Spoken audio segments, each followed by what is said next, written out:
Good evening, everyone. Welcome to another wonderful tasting with the Virtual Tasting Society. I am Vadim Perlovsky, and today we are joined by Russell's Reserve. Joining us from Russell's Reserve is Jared Craven. He's their new rare portfolio manager on the West Coast. We are excited to taste through this fantastic lineup in front of us. One of these bottles was super elusive, and we thank John Debney for helping us secure that bottle. When we get to it, we'll all do a tip of the hat. But we're joined today by a lot of familiar faces. We're going to have some new ones today as well. Welcome, everyone. Glad to see you. Happy holidays. We're on the cusp of New Year's Eve, so excited to share these drams with you on this wonderful, rainy LA evening. We're joined today by a lot of the members of the Los Angeles Whiskey and Spirits Guild. David Donahue is the president of said guild. David, do you want to say a couple words? I'd be very happy to, Vadim. And as always, we really appreciate all the work and effort that you put into bringing us these curated virtual tastings. It has been a respite during these crazy COVID times, and we have been taken on journeys around the world. And some of us more, kind of, I don't know, unwilling to embrace certain things, or not get excited about is a better way to say it. Scotches, didn't really know those, love them now. Thank you for that. Also, a lot of different expressions that I say that I would never have had a chance to kind of dive into without these. I think we've done over 115 so far, give or take, virtual tastings. And it's really interesting that the majority there's a lot of people here that have been on most all of them. So you know who you are, and we really do appreciate you being here each and every time that we're doing this. Jared, thank you for your time, sir. We are looking forward to it. I will also let you know that I've done some homework, and I will have questions. Awesome. Thank you, and everybody. Vadim is going to also tell you a little bit about best practices. Sorry, Jared. No worries. Thank you, David. So yes, as David mentioned, I see a lot of regulars. You don't need to go over this, but for anyone who's here for the first time, welcome. Thank you for joining us. This is supposed to be participatory, so please feel free to ask questions, share tasting notes, participate in the chat. If you feel like unmuting yourself and participating in the conversation, you're welcome to. We just ask that we don't talk over each other. So if you're not asking a question or actively participating, and I see you're not muted, I may mute you just because we don't want to have background noise and whatnot. But other than that, we're here to have fun. We're here to get nerdy. We're here to ask questions. So please feel free to do all of that. But without further ado, I'm going to pass it over to Jared. Jared, do you want to tell us a few words about yourself, about the brand, and most importantly, what order are we going to be drinking these in? Yeah, absolutely. So thank you, Vadim. Thank you all for being here. I appreciate you being a part of this. It's this is a new role for me, and so it's exciting to get these opportunities. This is actually only the second formal tasting I've done. So thank you all for being part of it. And so my name is Jared Craven. My background, I spent over 20 years, close to 21, bartending, and so that's where most of my experience is. So had a lot of time speaking about spirits, speaking about cocktails. I'm from Florida originally. I lived in Austin, Texas for the last 13 years, and I moved to LA in February of 2020. So my timing is absolutely perfect. So still getting to know the city and going out, that's an exciting time. My new role is helping and not a whole lot. My official title is the portfolio specialist for Southern California for Campari Rare. Campari Rare is a brand new division, less than a year old.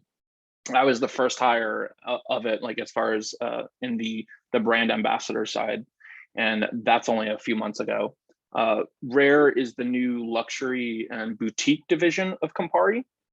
So I deal with higher end expressions of Grand Marnier. You can see maybe in the background here, these are all the Rare brands that I deal with. So I have a champagne, I've got Glen Grant Scotch, the higher end expressions of Appleton and Grand Marnier. And on more the boutique and yet still very affordable side is Russell's Reserve. And that's what we're here to talk about today. And oh, my cheeks are very red. I don't have the best lighting at night for Zooms, but we'll get through it. My style is very, despite the dress shirt, I'm very informal, conversational. I would love for this to be a back and forth. My passion in this role comes through education and, being able to have these types of conversations and back and forth. I'm not here to tell you what you should taste or how you should taste, like how you should drink what you like. I'm here to have a conversation with you and hopefully, shed some light onto the Russell's Reserve brand and their history and get you to try something you haven't had before and, get excited about something. Hopefully multiple things in the Russell's Reserve brands and maybe even towards the end, some of the larger rare portfolio. And so, excuse me, as we do that, like just in a second here, I'm gonna start some slides. It's not super like take notes or anything. There's not gonna be a quiz. It's just to kind of, help you kind of follow along what I'm saying. It's to help me follow along what I'm saying. And before we do that though, I will say, just because, the question was asked, like the way we're gonna taste these, since there are 4 core products for Russell's Reserve, that's the Russell's 10, the Russell's 10-year bourbon, the Russell's single barrel bourbon, the 6-year rye, and the single barrel rye. We'll be tasting them in that order, and then we will go back to some of the bourbons. I thought about doing it in a way where it's like we do a lot of bourbons and transition, but the thing we're finishing on with Russell's, it really makes a lot of sense to transition into that final like surprise taste that we're going to have. And as part of that, because I did say it's very informal, conversational, I encourage all of you to start with, since it's a Russell's Reserve 10 will be our first taste. If you guys want to kind of sip on that as we're talking or whatever else you like, just save enough for yourself when we actually get to it. And you guys can talk to me, share your thoughts or questions, and yeah, we'll get down into it. But I encourage everyone to, participate as as we're going along. I know not education isn't always involving whiskey or alcohol, unless you went to the University of Florida like I did, but today it will be. So I encourage everyone to have a drink and enjoy it as we get into the history of Russell's Reserve. Right now, I'm just going to go to the full screen and we will get started. Jared, so just to confirm, we're gonna go in the order of bourbon, Russell's Reserve bourbon 10-year, and then We're gonna single barrel we're bourbon. gonna do the 10-year bourbon, the single barrel bourbon, and then go to the 6-year rye and the single barrel rye. And then private barrel pick, and then the 13-year bourbon. Correct. And then leave the surprise for last. Okay, perfect. Correct. Just because the 13-year, the way it's created and blended just really lends itself a lot to going into that final expression.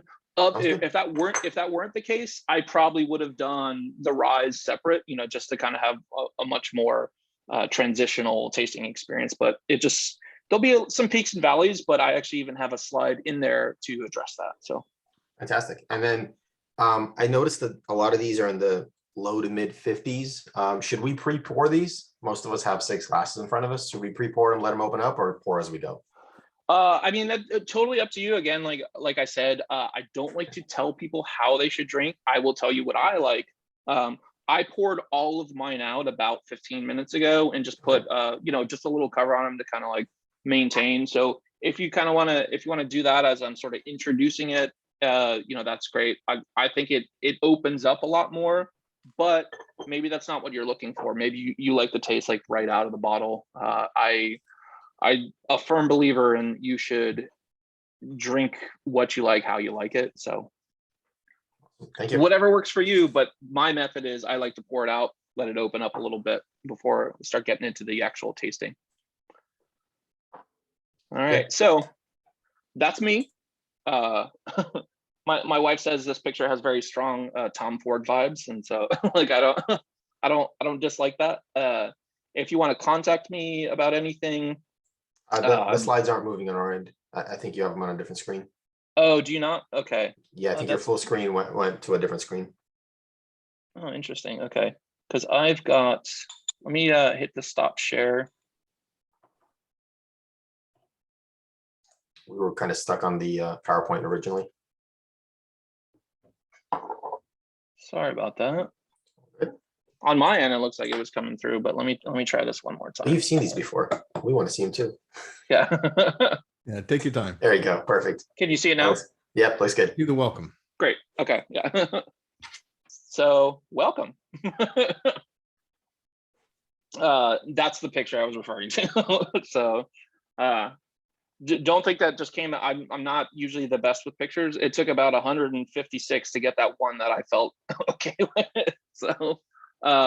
So like I said, I'm the Southern California portfolio specialist. That's just kind of a fancy term for a brand ambassador. I deal with Southern California, but because the role is so new, I've really just been in Los Angeles so far. I'll be going into Orange County, and even like San Francisco and Napa is coming up soon. So I think they might have to change my title from Southern California portfolio specialist to something else. Feel free to email me. I don't tend to post on social media a whole lot, but I am on there and I check messages. So if you want to send me a message on Instagram or Facebook, feel free. And so this is just a quick slide to show you. This is the background that I have. These are the brands I focus on with Campari Rare. As you can see, some of the kind of higher end expressions of Appleton, for example. That rounded bottle there is Grand Marnier. That's a $3,000 bottle. I have not gotten the chance to taste it myself yet, but hopefully one day. But yeah, the first one here, Russell's Reserve, that's what we're going to be going through. And so, excuse me, here we have, sorry, I'm just moving something to the side that's in my view. And so we are going to be tasting Russell's Reserve. The 10-year is the very first expression that came out under the True label. So that's why that's sort of our go-to picture. We'll deal with, some of the brand history and origins. I'm not going to spend a ton of time on the wild turkey history, but I do feel like it is necessary for sure. And so these are some, I think that skipped a slide actually. These are some general definitions. My request to invite Matthew McConaughey, did that not happen? And I know we were trying.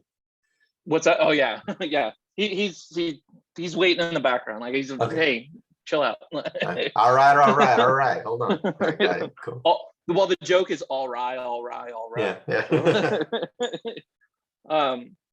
So I presume your group here and everyone participating already has the basic knowledge of what bourbon is. I'm not putting this slide up to kind of deal with like every point, but I just wanted to put it up there. You can glance at it if you need to. One of the things I did want to point out is this third one down, aged in nude charred oak containers. That's kind of like an important distinction because a lot of times people think it's required to be in a barrel. That's not actually true.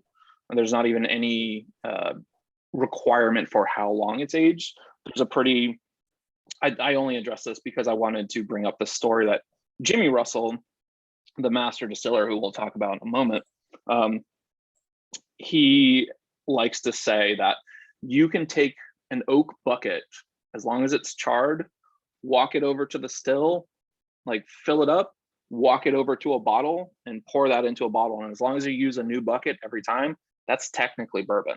So it does not have to be in a barrel. It does not have to be aged for any particular length of time. It could be, moments.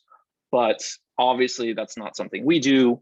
Everything for Russell's Reserve, with the rye 6 year, that's about as young as we go, but it goes much older than that, of course. With the distilled to 160 proof and barrel entry at 125, that's just another point I would like to mention, just because we actually don't distill to 160 proof. We do to about 130. It's just a hair under 130. And when we, our barrel entry proof is actually right around 115. Like, so why do that? Most companies, for sure, they distill to that maximum. What that allows is when you're aging, it's fewer barrels to deal with. It's a lot more cost effective, and what that leaves you with is kind of I don't say this in a disparaging way whatsoever, but kind of a more concentrated bourbon that you have to add more water to if you want to get it to around like, 80, 90, 100 proof. We go in at a lower proof and distill to a lower proof, because what that does is the tannins in wood, they're very water soluble.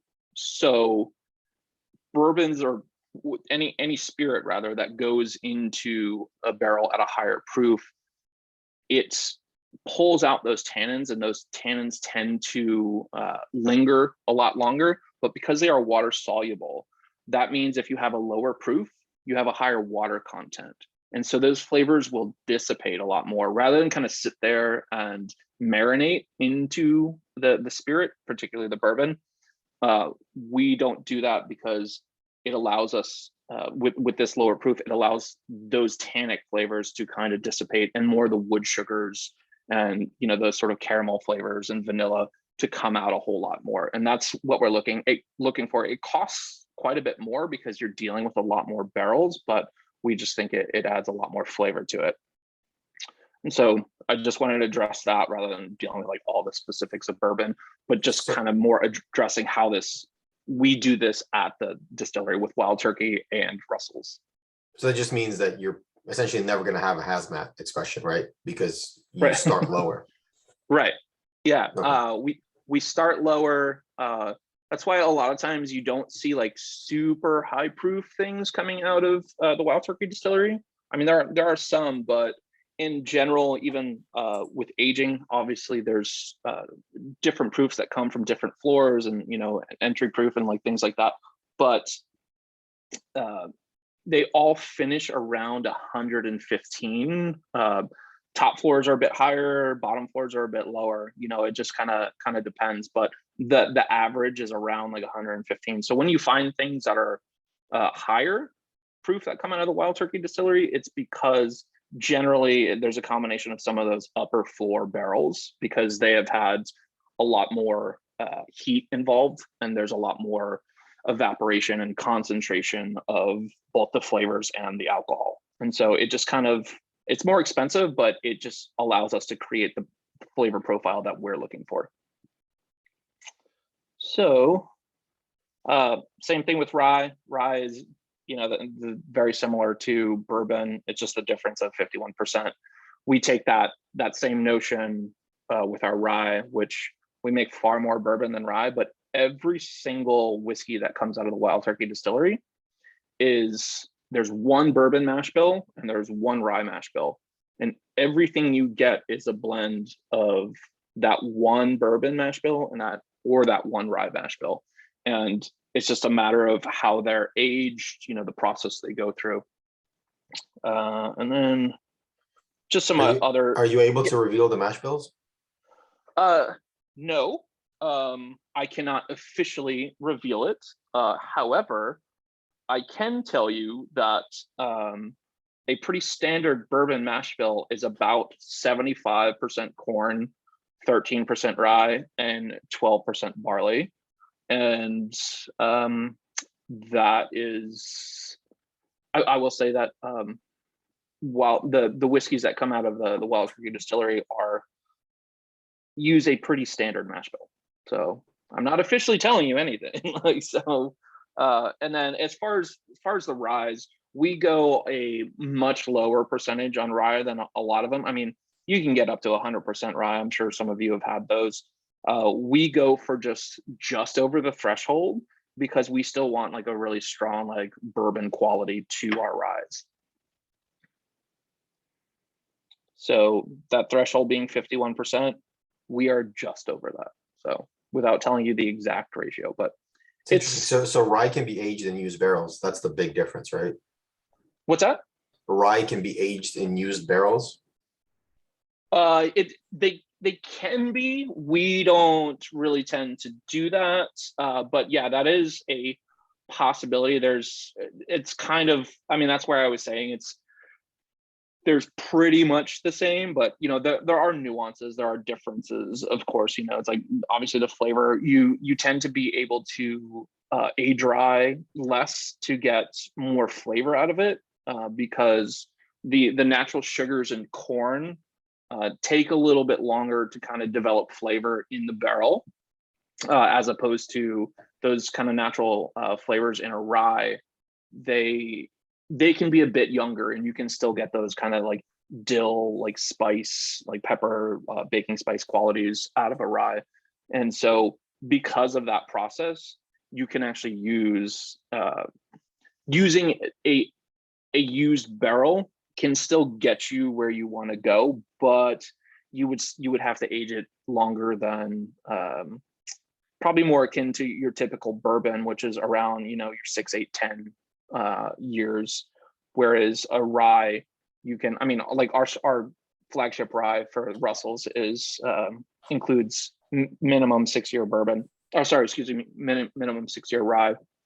And a lot of that is because we're able to get that younger style because we're not reusing a bunch of bourbon barrels. It's cheaper to do that, but it's just not really what we're looking for. When we make a rye, we want it to taste like a rye, and bourbon should taste like bourbon. As I said, though, like we do a lower percentage of rye, like just over that 51% threshold. But a lot of that is because that's how Jimmy likes it. You know, he likes things done a certain way, and so that's the recipe they came up with. And at the Wild Turkey Distillery, they don't tend to change a lot of the foundational things. They come up with creativity and innovation and new products through it's a term I've sort of borrowed from a friend who works for another company, but warehouse arts. So that notion of the, you know, is your warehouse climate controlled? You know, how many floors do you have? You know, how long you're aging? You know, the microclimate in excuse me, the microclimate within the individual warehouses. If you have preferred warehouses, do you rotate? Do you use pallets, or, you know, are they on their side? Like, it's just there's a lot of factors. There's a lot of decisions you can make, and a lot of that is going to change the flavor and like your final outcome. And of course, obviously, you're blending, you know, where you pull barrels from, how long they're aged. All of that's going to have a huge factor on what ends up going into the bottle. And then, of course, what you proof it down to. So there's that. This is just straight. I imagine probably most of you are familiar with the notion of straight bourbon or straight rye. It has to be aged at least 2 years, but if it's less than 4 years, you have to include an age on the label. If you recall, I mentioned you don't have to age it at all, but if you call it straight, there are aging requirements. But if it's just general bourbon, so you have to kind of like keep an eye out sometimes when you're buying bottles at the liquor store or your preferred bottle shop, because sometimes these statements can be misleading for some people. Not straight per se. It indicates minimum 2 years, and then you'll see the age statement if it's less than 4. Small batch doesn't really mean a whole lot, so I'll just kind of leave it at that. There's no legally defined context for small batch, so it's just primarily it's a marketing term. All right, so the history. I'll throw in a few extra points here. 1954, that's when Jimmy Russell started at the Wild Turkey Distillery. If you're not familiar, the Rippies were the family that ran the Wild Turkey Distillery before it was named the Wild Turkey Distillery. They started in the 1860s. Around 1891, they started distilling at the current site where the Wild Turkey Distillery, as it eventually came to be known, is. And then you know, they ran it under their own name. And like post-prohibition, you had Bill Hughes become the second master distiller, and he was the mentor of Jimmy Russell. He was kind of really responsible for bringing the distillery back. Jimmy started there in 1954. It's not on this timeline, but he became a distiller, like an associate distiller, in 1960. So that's a pretty short time. And then he became master distiller in 1965. still the master distiller now, although in 2015, his son Eddie was named co-master distiller. And since 2015, Jimmy's role, he's a master distiller emeritus. So it's kind of, he's there and there frequently and, has his opinions and voices them. But Eddie is the one who deals with like the day-to-day operations. Eddie started in 1981. Throughout the 90s, like ran the warehouses. And in 1999, for Jimmy's retirement 22 years ago, that has not happened. Eddie wanted to come up with sort of a friends and family expression.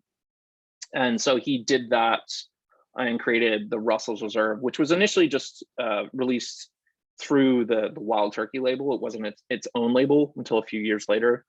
But the way he did this is he found that Jimmy was going back to certain special barrels.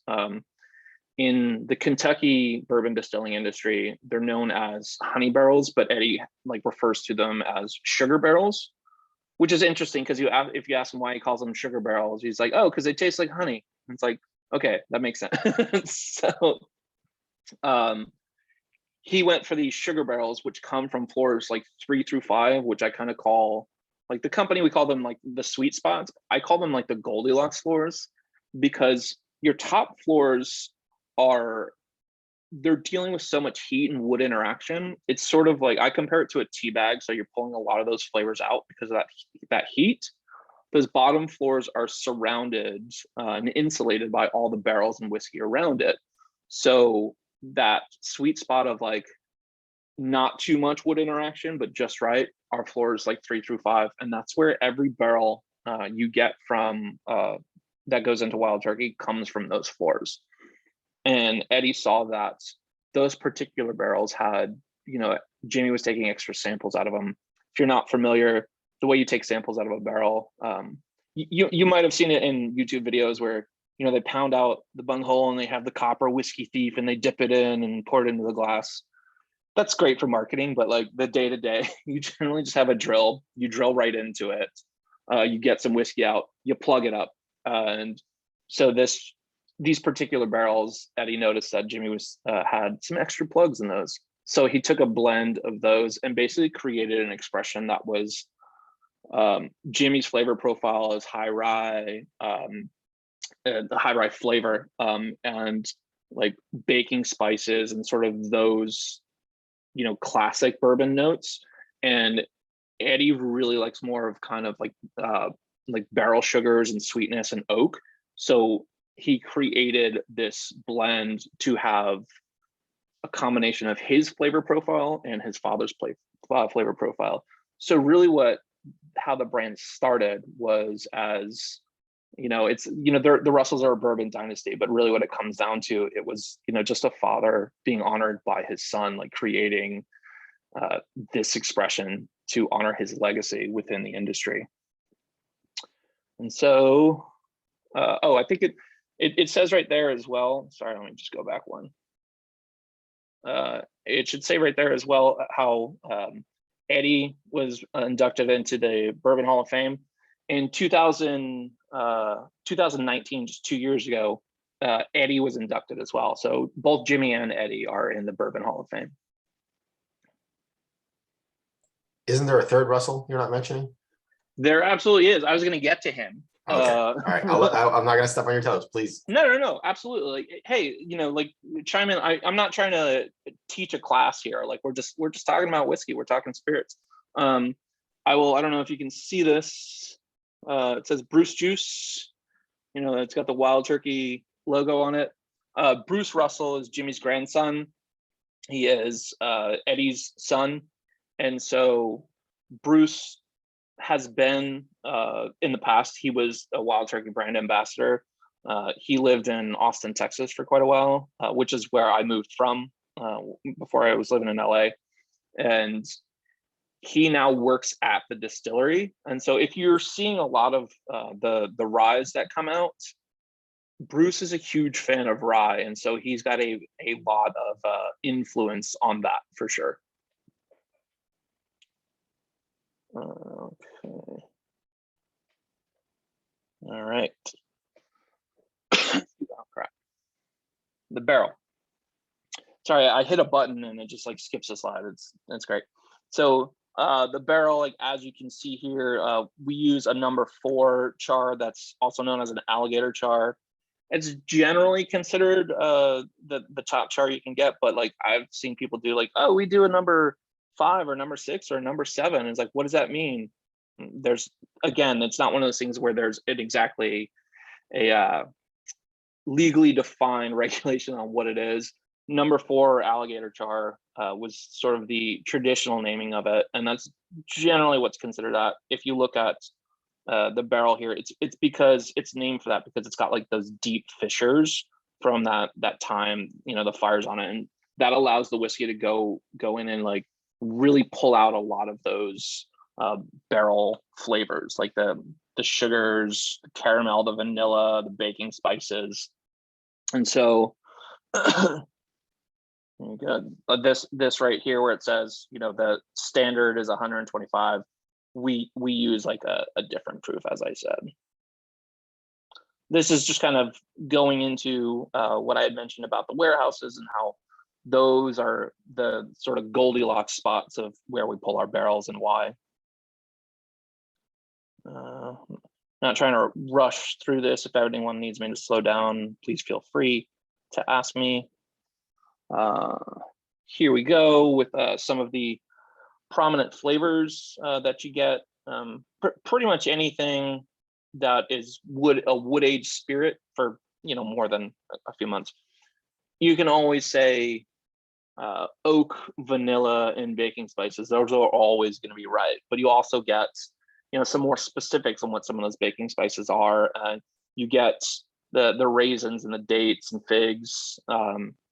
Sultanas are basically, they're a type of raisin if you're not familiar. It's just like a different grape, essentially. At the one at the bottom there, dried cherries. That is, if you had not heard that, excuse me, it might be dried cherries, fresh cherries, chocolate covered cherries. I've heard it, all of them. That's sort of the signature note of the Russell's Reserve bourbon. And so here's just kind of a basic timeline. This very first one you see with the Wild Turkey Russell's Reserve, if you get your hands on that or you find it kind of out in the wild, definitely buy it. It's a very highly sought after expression for sure. I've actually never tasted it myself, and I would be super interested to try it. And so here you go, just like kind of a timeline of some of the core 4 that I mentioned, you know, the 10, the 6, the single barrel. If you notice that date with the 2005, that's not when that came out, but that's sort of when the blend was settled on, and like, you know, it sort of became its own thing in 2002, its own brand. And then in 2005 is when they figured out this is how we want to proof it, how we want to blend it, how we want to present it. And so that's really why that year is there. And this slide right here, I find very, very interesting.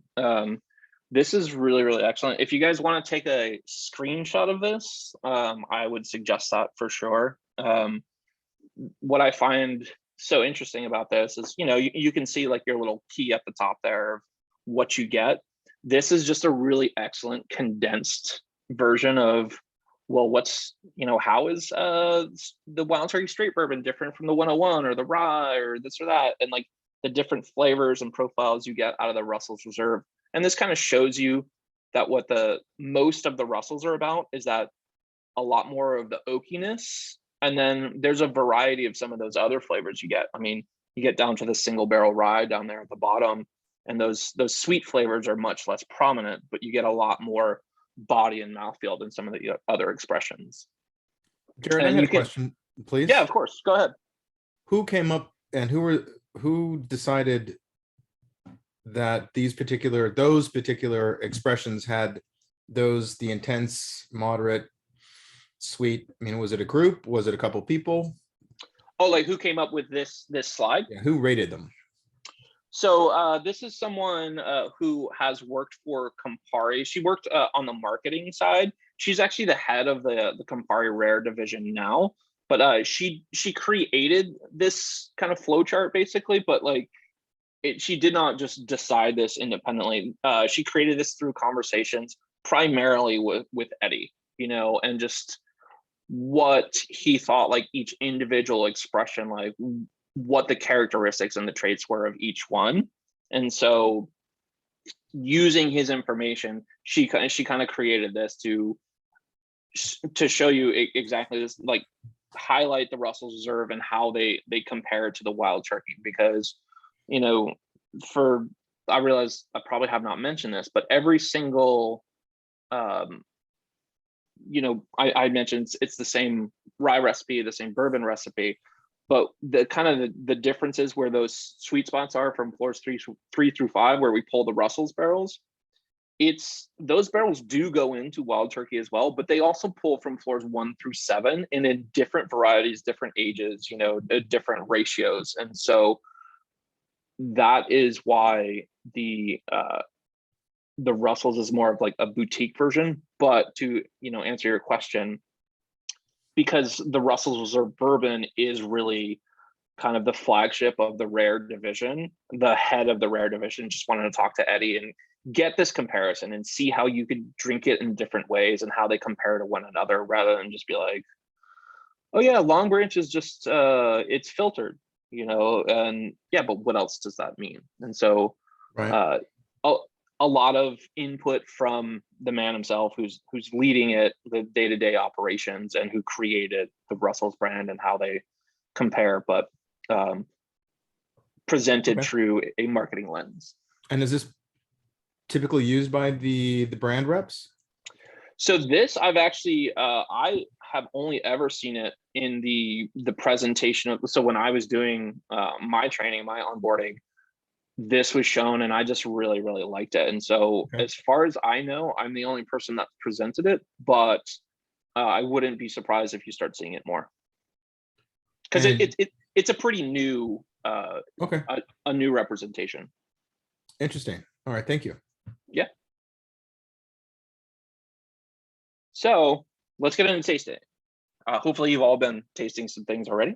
I'll just I don't need to read you through like every little point here, but sort of the flagship of the Russell's brand is the Russell's Reserve 10-year bourbon.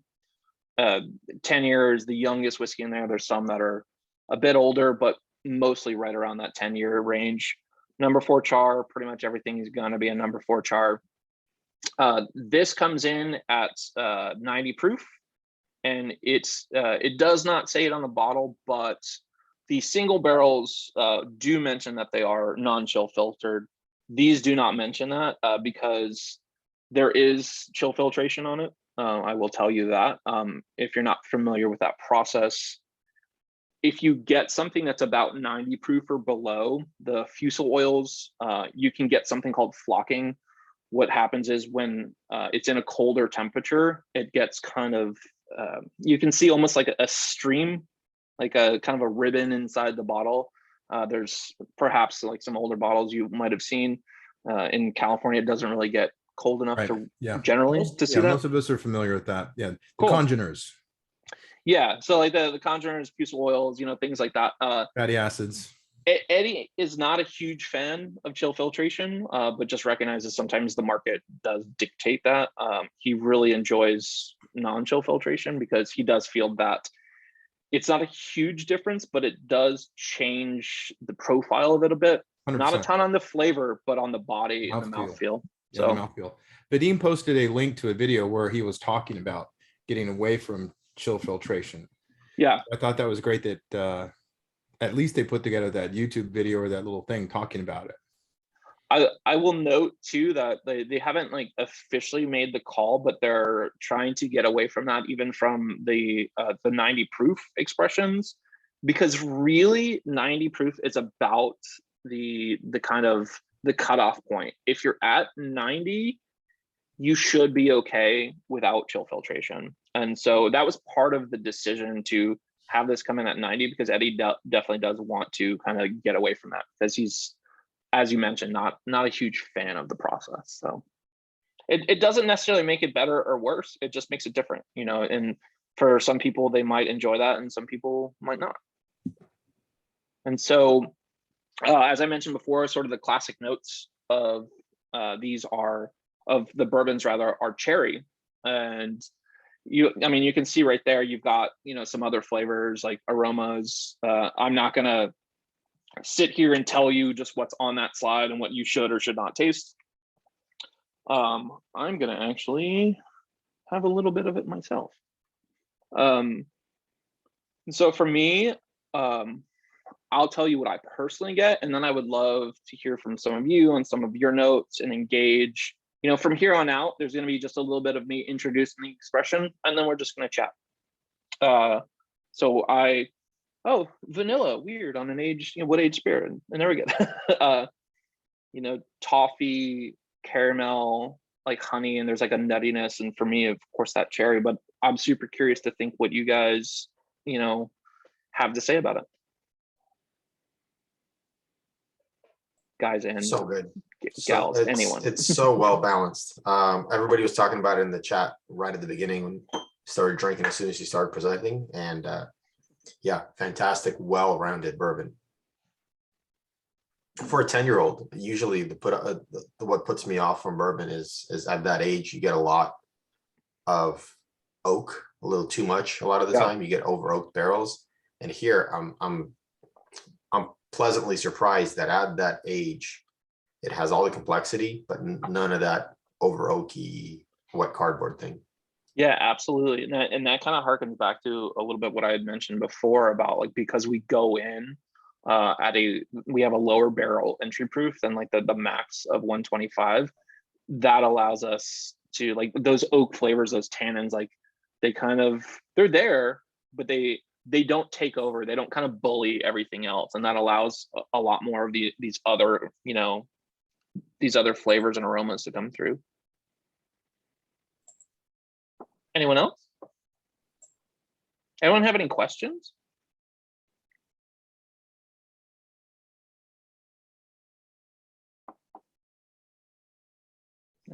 Why are you unmuting me? You got randomly selected to participate. Ask a question. Oh, okay. Share your tasting notes. my tasting notes. I've been typing as we go. Oh. So we're just on the initial 10-year. I skipped the host of it. The nose for me was very sweet. I got citrus, creamy caramel, and an earthy note, almost like a wet dirt note. The palate was full of tannins for me, almost like a dry red wine. Caramel, cherry, maple, and nuts. And the finish was dry with baking spices, toffee, oak, and cocoa powder. Cool. I'll agree. It was a little dry. I talked about him. Don't interrupt. There is, it's one of my favorite terms. I don't usually like bust it out because it just sounds super like, nose in the air. But you had mentioned sort of like wet earth, like that's, there's a term for that called petrichor. Like that sort of, that smell you get from earth that's been, slightly dampened and is drying, that sort of like that smell. And I just wanted to throw that in there. I just really like that term. I just like the way it sounds. Is that what you get to know what that means when you have your Bar 5 certification? Oh, I did. Wait, who asked that? David Donahue. Oh, yeah. Oh, there you are. Yeah. So if y'all are not familiar, I actually did not learn that from Bar 5. I do have my Bar 5 day certification.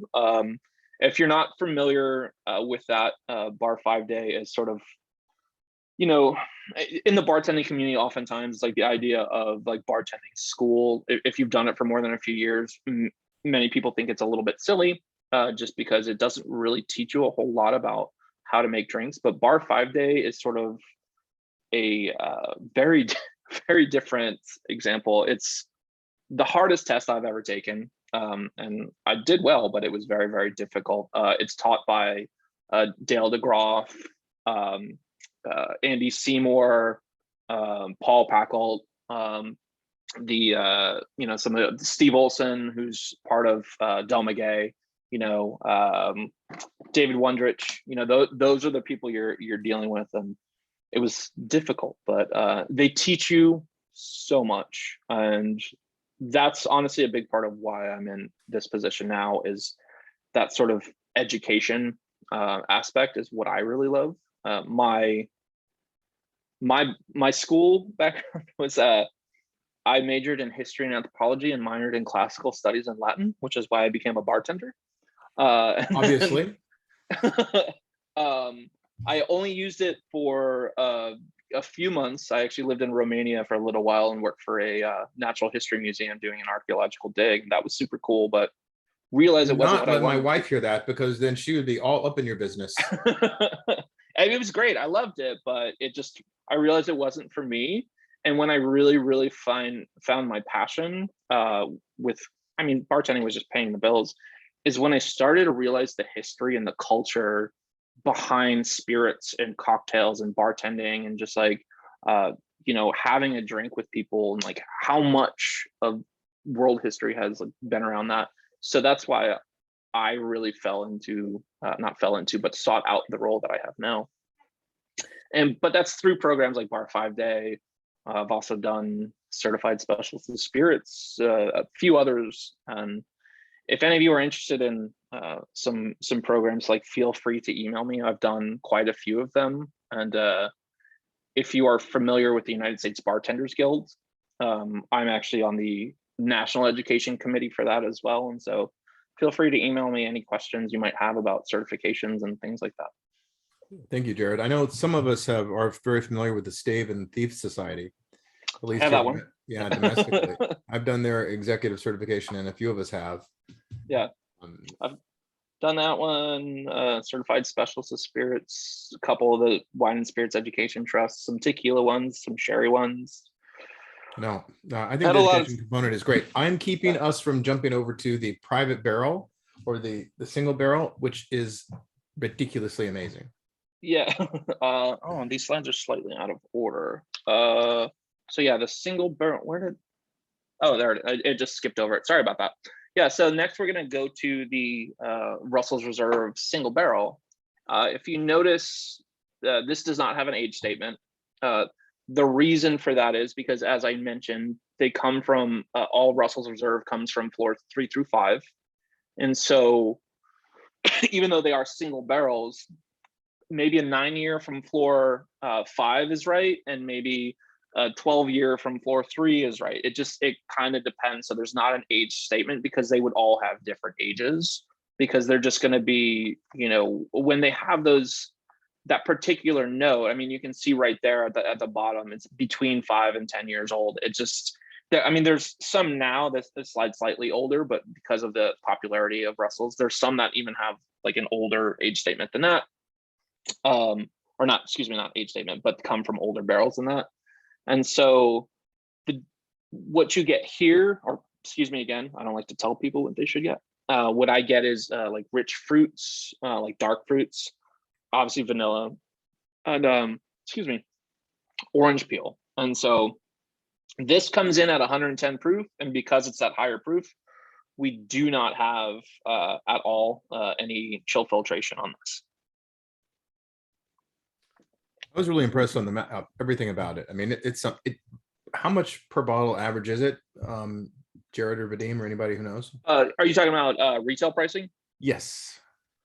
So because my role is not technically sales, I cannot quote you a price, but what I can give you is a range. Sure. And obviously, you go to a Total Wine or Bevmo that buys cases and cases, their pricing slightly different.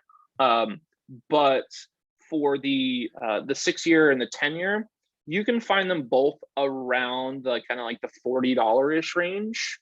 It might be 45 depending on if it's a smaller independent spot as opposed to a chain. The single barrel bourbon is closer to around 80. It's actually even a little bit less than that. The single barrel rye I see between 80 and 90 most of the time. I tend to go to smaller independent places though, and so that's the prices that are there. I mean, I definitely go. I'm not gonna be oh yeah, I don't go to Total Wine. It's well, if I want handles of things, I'm gonna go there. But in general, I try to shop local. Right. I live about, if any of y'all are familiar with Barkeeper, I live about like a less than 5-minute drive from there, so I like to frequent them and support them. Is that Silver Lake? They are I think they're technically Silver Lake. Okay. I live in East Hollywood, right near Squirrel, if you're familiar with that, or Melody. That's just a couple blocks from me, and so I'm just right on the other cusp outside of Silver Lake. Got it. So yeah, any thoughts or comments, questions, concerns? So this pick was from Everson Royce, which is a bar in ER. Pasadena. Yeah. Oh, I don't think we're there yet. We're just talking about the single barrel. Yeah. Never mind. I'm We're sorry. not talking about the pick. Correct. We will be getting to the pick after we do the rise. Okay, sounds good. But yeah, this is just the single barrel. As you can see there, do you guys just see the slides, or do you see my mouse moving around? We see it. We see the mouse. Okay. Yeah. So as you can see there, minimum of 9 years. Down here where it says like 5 to 10, because that is in that 9-year range. But those are the flavors you get.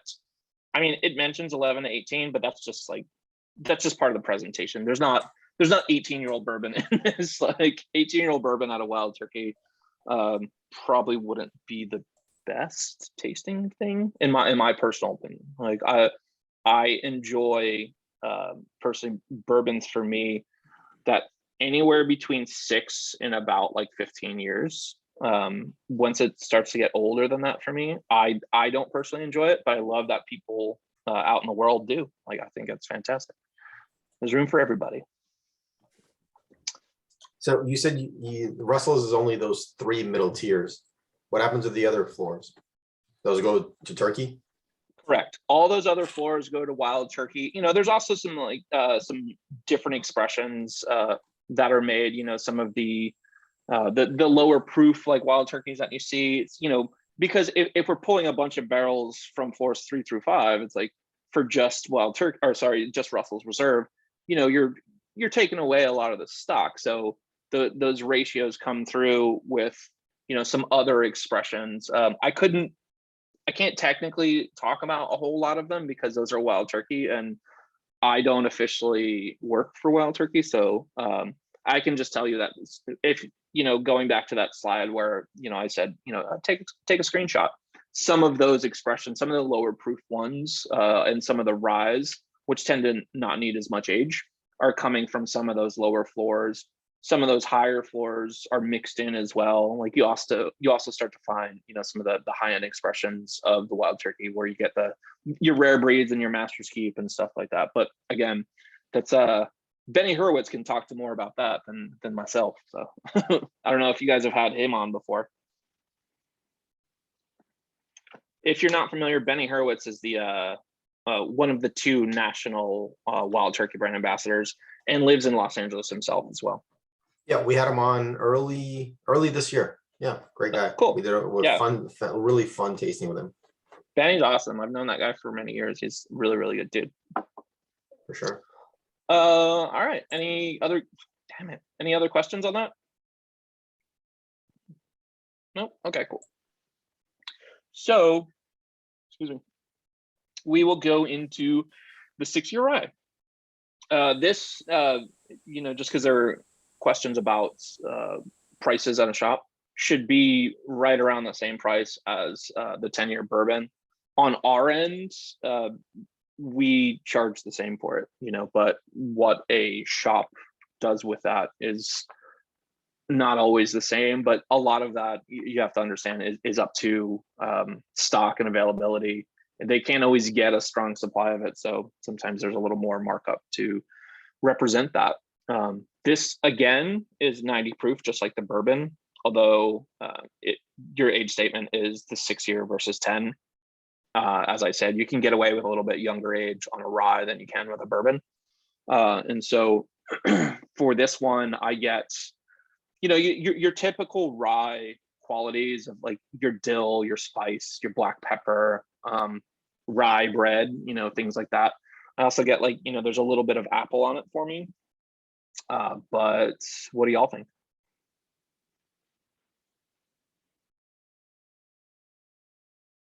Bear in mind, I did say that our rye is just over that 51% threshold. So you might get a lot of bourbony qualities on this.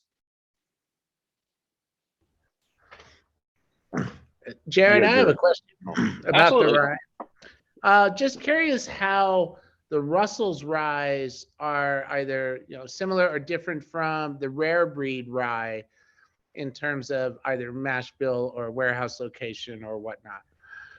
Yeah. So the rare breed rye, again, I can't like speak technically too much about it, but I will tell you that it's a difference of the way it's a matter of the blend. So you can find this online. If you guys are interested in more about Russell's or Wild Turkey, an excellent resource is Rare Bird 101, which is David Jennings' website, who is like he is an absolute expert on all things that come out of the Wild Turkey distillery. Like he has a book too called American Spirit. It's a great book. It's a good read. Yeah. Oh, there you go.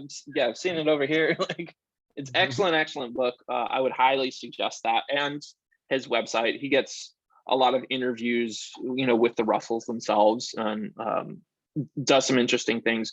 But you can figure out through various online resources that rare breed is generally a blend of 6, 8, and 12 year. They skip 10. They did for whatever reason.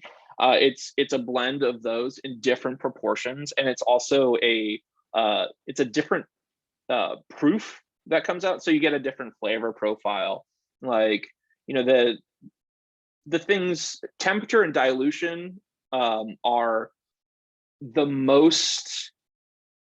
They have the most effect on the flavor of something once it's been aged. So like once you're going from taking it out of the barrel to like that blend, and the dilution you put it in, and then what you drink it at, if you dilute it, or what temperature, like if you have ice or not ice, or I don't know. I'm from Florida originally, and I don't know if anyone's had a shot of whiskey that's come out of a outside bar in Florida summer, but it's not the best thing. But so that really is the main difference. Is it's just that choice of using those older blends and the older barrels, and then the higher proof is what you're going to see in the rare breed. You can also see, and as far as the rare breed bourbon, if any of you all are familiar, there's the Whiskey Barons collection that they come out of the Wild Turkey distillery. There was Old Rippy and Bond and Lillard batch number 1 several years ago, 2 years ago, that came out and did okay, but they didn't really involve the Russells a whole lot. The new Bond and Lillard batch 2 and WB Saffel, they did away with the Old Rippy. Eddie Russell had a direct hand in those, and so the Bond and Lillard is sort of like a bigger brother of Long Branch, but the rare breed is, as I mentioned, 6, 8, and 12 year blend. 6, 8, 10, and 12 would go into the WB Saffel, and it's a slightly different proof. So it's like a lower proof rare breed. So that's like kind of coming up with like just these different blends of what they choose to put in order to create certain flavor profiles. That's really how they determine it. It's not a huge matter of what warehouses that they pull from. Eddie's preferred warehouse is Warehouse G. He really loves that particular one. But you generally only see things like that from very limited time offerings, the LTOs as they're known. They will come out every once in a while, but it's not super common. Did that answer your question?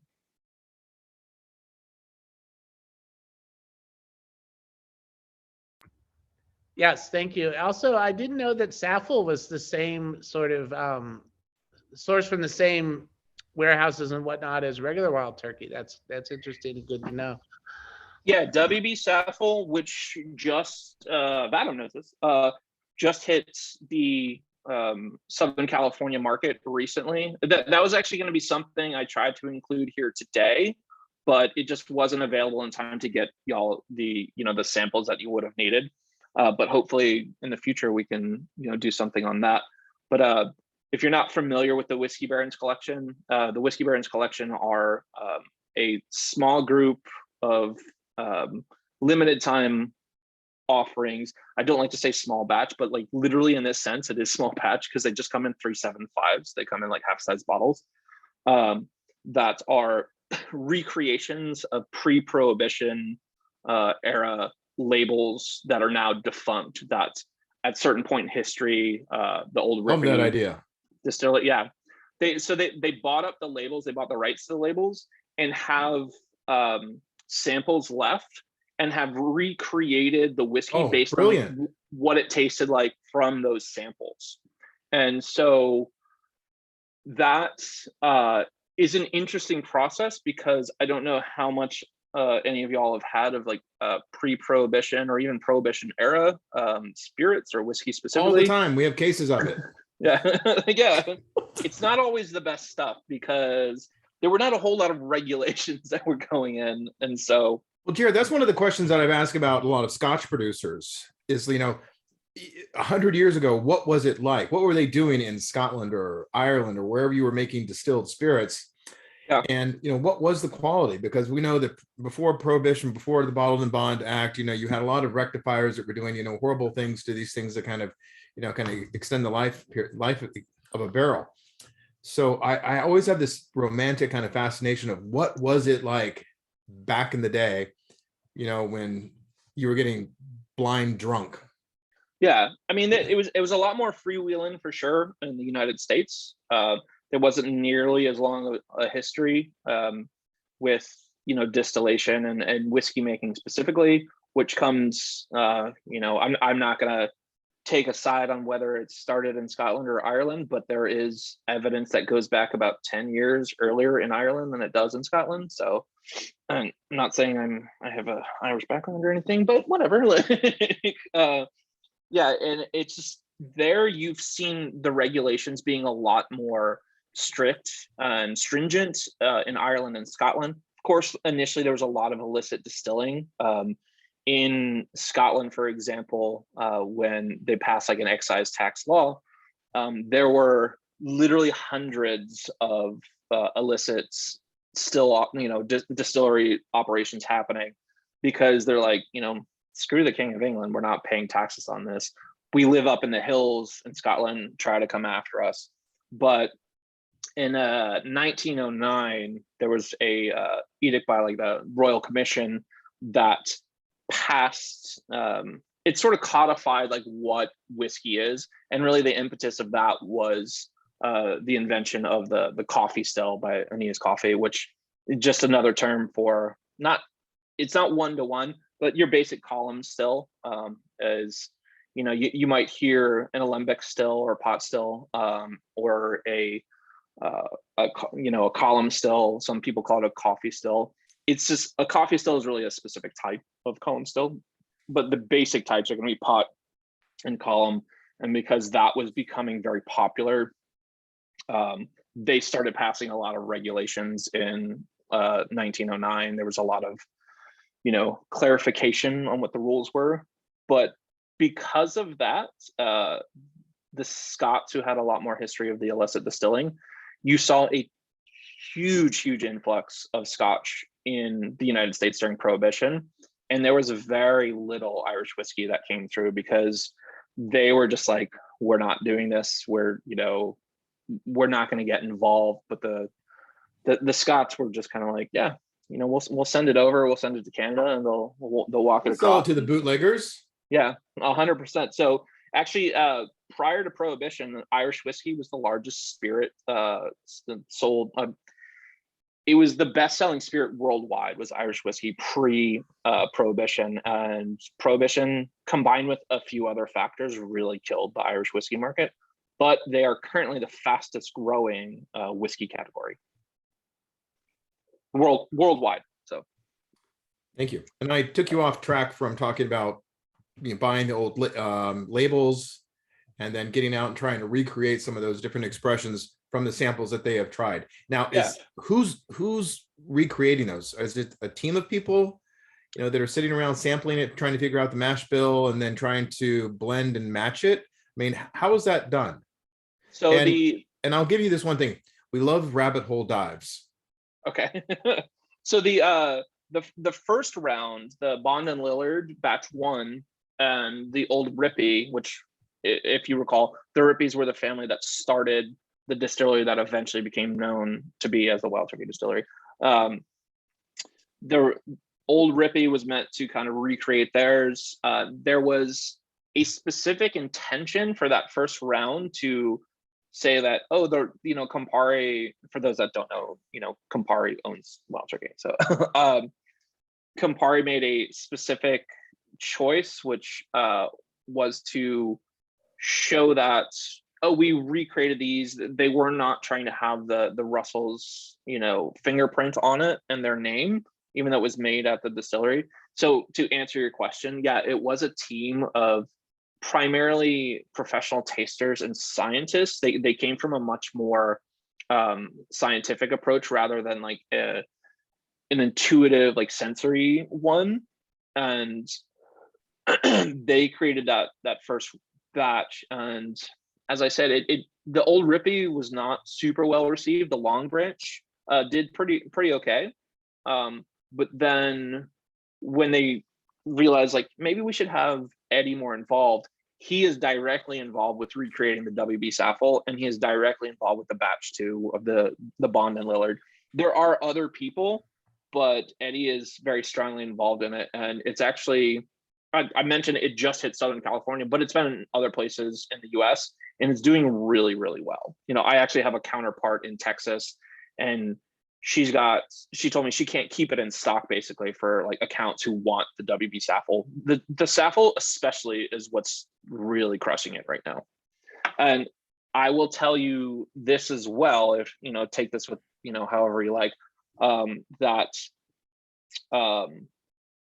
Bruce Russell, his favorite Wild Turkey expression is rare breed rye. His second favorite is WB Saffel. So, I mean, not technically, that's not technically a Wild Turkey expression. It's its own brand, but out of something that comes out of the Wild Turkey Distillery, that's his second favorite thing. Okay, cool. And again, I derailed us off of the rise. And by the way, my observation of the 4 core is that the single barrels have been night and day. I mean, I understand but the rye single barrel is spectacular. Massively different for sure. So I'll just go to this next slide. If you recall from the one where it compared them all, the biggest difference from anything was the 6-year rye to the single barrel rye, and it's crazy to me how different they are, to be honest. Whereas the bourbon comes in a 110 proof, this is 104, so it's a little bit lower, but not a ton higher than the 6-year rye, which is 90 proof. Same situation here, minimum of 6 years, but much more citrusy. Excuse me. I get ginger and pear on it personally, and kind of Christmas cake, like fruit cake. I get a lot of that. It's got those big rye flavors, but it's not, I don't find it to be particularly aggressive. And the difference between the 6-year rye and the Russell's Reserve single barrel rye, to me, is the widest margin of difference out of any one product to another within the Russell's range, for sure. And Russell's is trying to regulate, because you said these are for the 4 core expression. Correct. Yeah. Wow. Okay. Yeah, these are the core 4. And like what I think is really interesting is like you just get a huge range from just these 4, from these same barrels that are chosen from these 3 floors and slightly different blends, from the single barrel to the rye. Obviously there's a blend versus a single barrel. So slightly different expressions, slightly different proofs. And again, you have, I don't believe it mentions it on here, but the rye, the single barrel rye is not chill filtered either. It says it on the bottle, but you know, you can see that in the center, but I'm not sure if everyone can read that.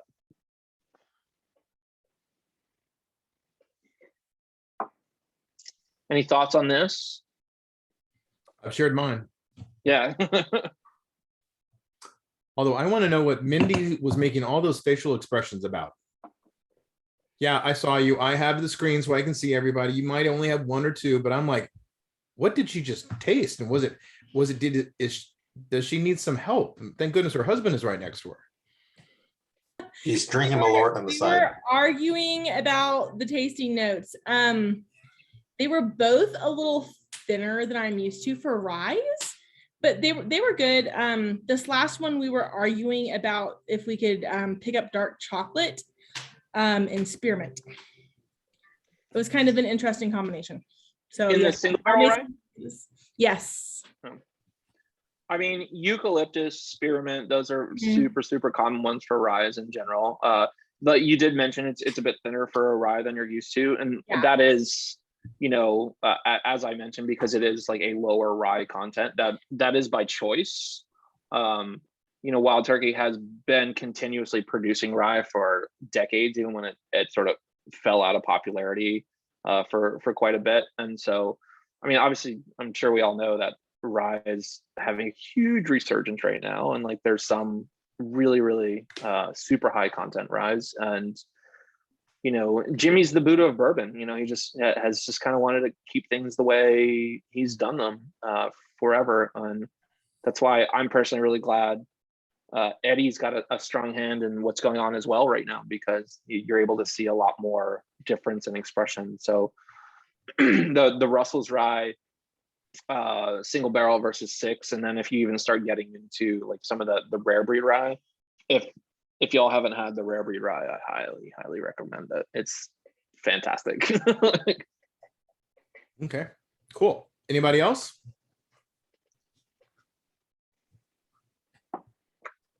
I think I need to pre-pour my next round. Yeah, I did that right before I got on with y'all. Like I had them all poured out, but I haven't been keeping up with them just because I'm, you know. So I have a request, because first I think I told you, or maybe I didn't, or I did say I did my homework prior to this. Yeah. So one of the things in doing that in my little deep dive is I found an interview that Flaviar, thank you for pronouncing that correctly. So do you have a dumb joke to share? Oh, you found my interview. Yes, your interview. I did my homework. Vadim likes me to do my homework. He usually gives me a task. He didn't, but I did it anyway. Oh, I mean, my jokes are super dumb. They're usually off the cuff. I don't really plan them out. Like, well, if you feel like there's a dumb joke, you know, you can have some more whiskey and then pop one out anytime. We'll be happy to hear it. There's been a few I've been told by my higher ups. They're like, yeah, maybe don't talk about that. No, you know, like, you can wait for those until after we do stop the recording, so there's no evidence. I mean, the first thing I was gonna say, like at the very beginning of this, is like, hey, see if you guys can rustle yourself up some whiskey, like, you know, just really boom. really dumb. It's like I don't like them to be funny. No, but that's okay. Dumb jokes, having a moniker that you like dumb jokes, that's fine. Dumb jokes are sometimes dad jokes or whatever, but you're not that old. Yeah, maybe you are. I don't know. I'm 41. Okay. Yeah. So anyway, I'll wait for my other questions until done a little bit later. Sure. I have to pour my other round. Well, I'll keep that in mind. If anything comes up, I'll throw them out there, perhaps. Just let it rip, man. We don't care. So Jared, right. Jared, what do you think? We just did a poll of everybody's favorite expression out of the core 4, and you having taken over these recently, what do you think would be our favorite tonight so far? I'm going to venture a guess and say the Russell's Reserve single barrel rye. Okay, and the answer is the single barrel bourbon by a landslide. Oh, yeah, by a lot. Yeah, but I mean, okay. Single barrel to single barrel, right? Every barrel is a little different. This barrel knocked it out of the park. Everyone seemed to like it. I personally actually prefer the 10-year, but it seemed to be a crowd favorite. Yeah, for those, I don't think I had mentioned this. So I did say I was a bartender for over 20 years. I've worked at all types of bars. I started in 2000, and so the very first cocktail competition I ever entered, which I was fortunate enough to win, it used Russell's Reserve 10-year bourbon in it, and so it's always had like this brand has just had a very special place in my heart. And that's not some like, oh yeah, gung ho, just trying to be marketing guy over here. Like, this brand is literally what made me want this job. And it's like there's 10 brands overall that I deal with, but the brand that I live and breathe is Russell's Reserve. My counterpart is I say I'm fluent in spirits and she's conversational in spirits, and sort of the other way around is she's fluent in wine because she came from a wine background. So one of the brands we do is a champagne called Lallier, and she knows that. But it's really nice because we help each other out. Like, we're, she has spirits questions or cocktail questions and stuff like that, and she helps me out with wine because I don't know anything about wine. I know Lallier, but I don't know wine in general. Sorry. All right, so we'll move on, and I have this slide here specifically because the expression that you guys have, the single barrel, or sorry, the private barrel rather, I just kind of wanted to mention this. This is where I was going to mention Bruce. Bruce has really kind of taken the reins of the private barrel selection program, which about a year and a half ago was 500 barrels a year, so not a ton.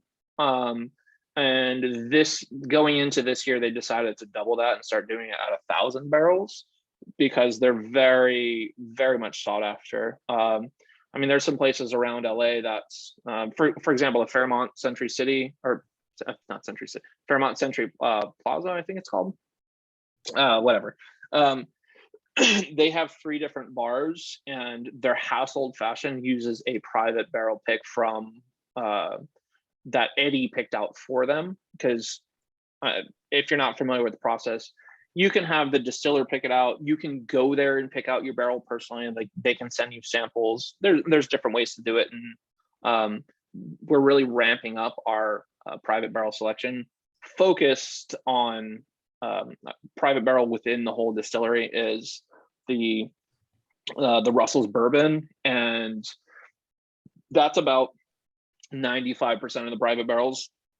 There's another small percentage that's the Master's Keep, if y'all are familiar with that, but I personally have never tasted a private barrel Master's Keep. The private barrel you have right now was picked out by the guy who runs the program at Everson Royce Bar, Joe. He did the thing where he had samples and chose his. I don't actually have anything to say about this particular expression because I don't have it. You all do. So I don't actually have this one on hand. So I'd love to hear what you guys all think.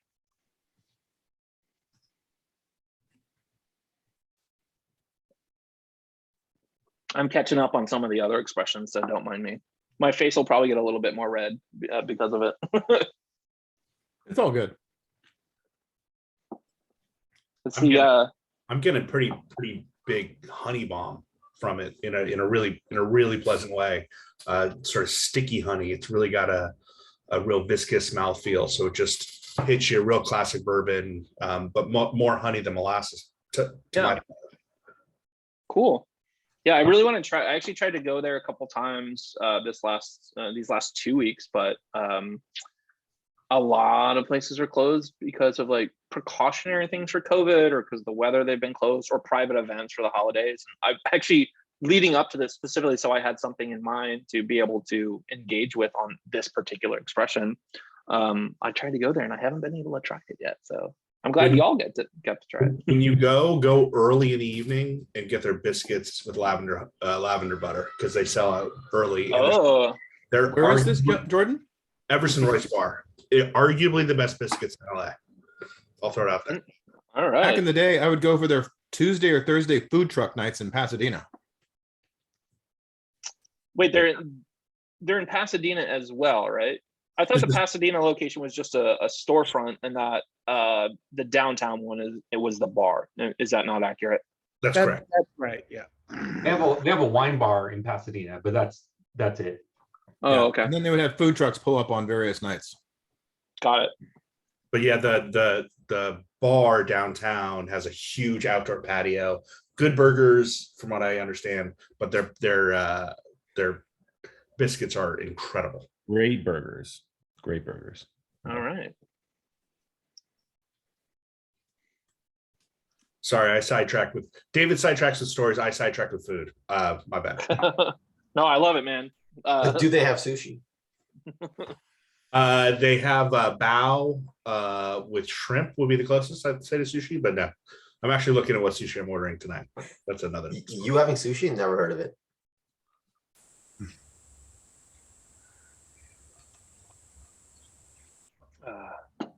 So yeah, that's the private barrel pick. I'm still going to make it a point to try this soon at Everson Royce Bar. Like I mentioned before, like I'm pretty new to this role, and although I've lived in LA going on 2 years, primarily that's all been during COVID and lockdown. So I get a lot of people that ask me like, "Oh, how do you like LA?" And I'm like, I know my apartment really well. That's Well, you should talk to Vadim about doing an event over there. We'd come. yeah, like in my We might apartment. bring a few of our friends.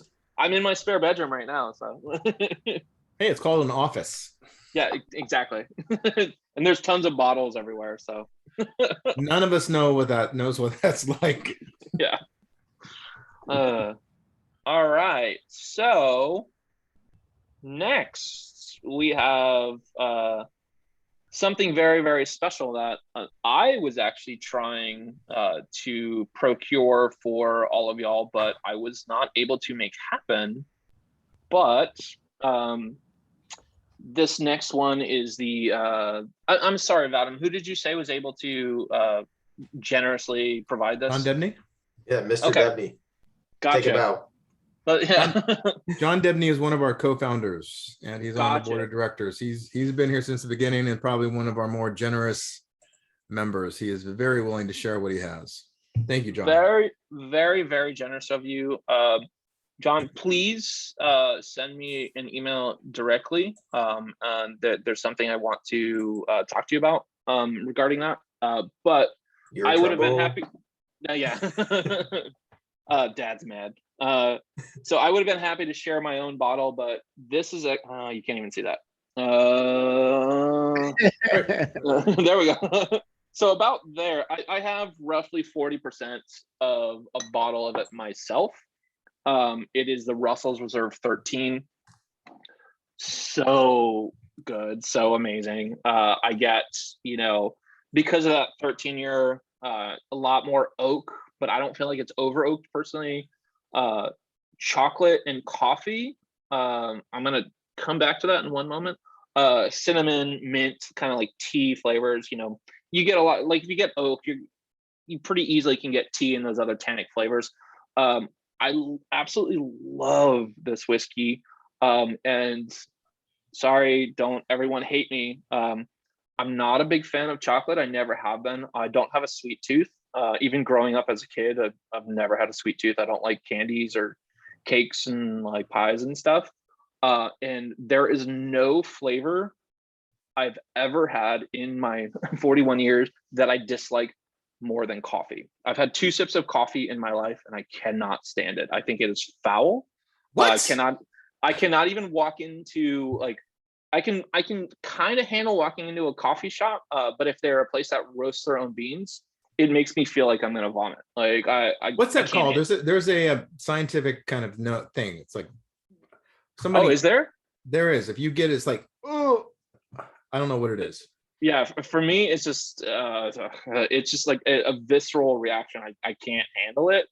And despite that, like very often you'll see like some whiskeys with some some age on them that get those kind of chocolatey and coffee notes. I tend to not like it when that happens, and this is an absolute exception to that rule for me, that it's there, but just because of that like tannic tea quality and like that kind of those mint and like, you know, that oakiness, it just blends together and harmonizes like very, very well for me. And it's one of the few ways I've ever gotten like a coffee note in something and actually have not just been okay with it, but actually really, really enjoyed it. This actually, when the first time I had this whiskey, my wife, who is like a Chemex, grinds her own coffee, like, you know, all that kind of stuff. Burr grinder? Yeah, what's that? Burr grinder?